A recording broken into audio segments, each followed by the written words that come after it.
Hello everyone, welcome back to my YouTube channel, and today's topic we're going to be talking about Balanchine and how he laid the foundation for the art of ballet today. I'm personally so excited for today's topic because I've been dancing since I was 3 years old, and I've personally experienced how Balanchine has shaped the way that people perceive the art of dance.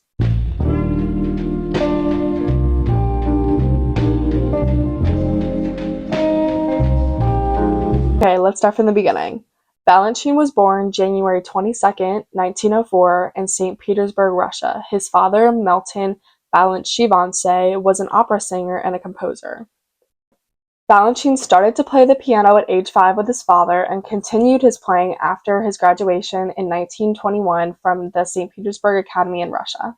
Balanchine is most famous for his works in ballet, and when he was at the academy, he started his ballet training at age 9. After he graduated from the academy, he enrolled in the State's Conservatory of Music, and here he learned from amazing famous composers like Igor Tchaikovsky, and also learned more about music and dance and how they should really work together.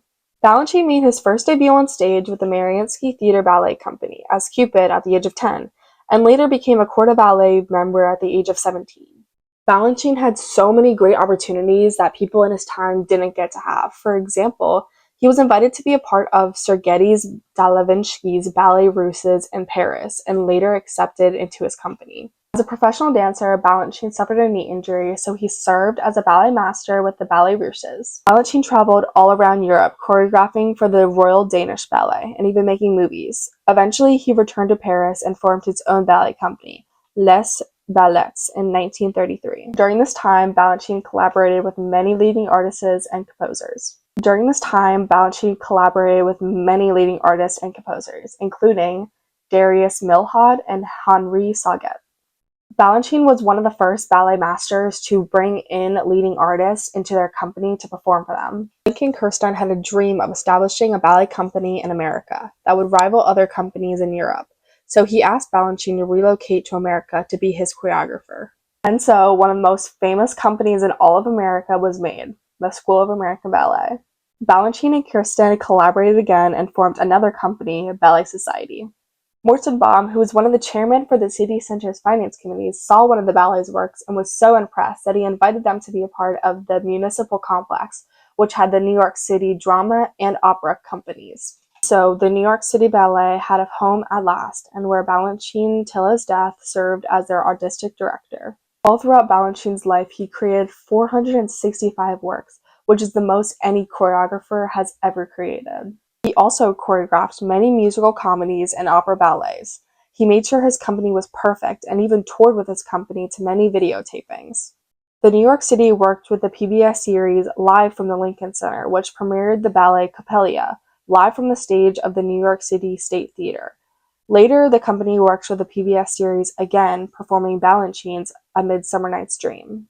One of my most favorite ballets that Balanchine has created is Serenade, and I even got the privilege to perform it over the summer with Richmond Ballet. This work of art captures real-life moments, love that is blind, trust, and life. Serenade starts with all the dancers out on stage with their hands out.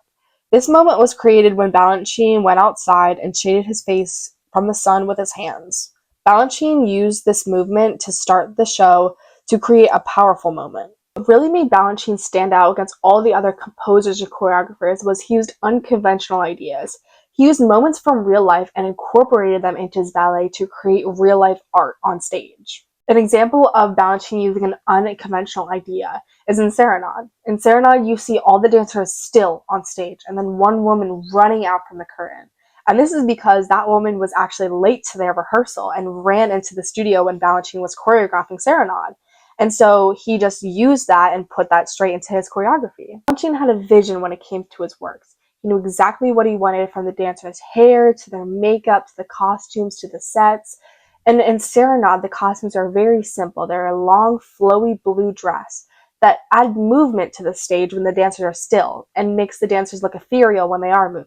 Another thing that is so different from Balanchine is he knew how to work the dancers into ways that would capture the audience. For example, there's a moment where a dancer comes spinning on into the center of the stage and just falls dramatically. And this wasn't even originally choreographed. During the rehearsal of Serenade, a woman fell, and he took a step back and he said, I like that. Let's keep that in. George Balanchine has made such a huge impact that there's even a style of ballet named after him called Balanchine. Okay guys, that's it for me today. Thank you guys so much for watching.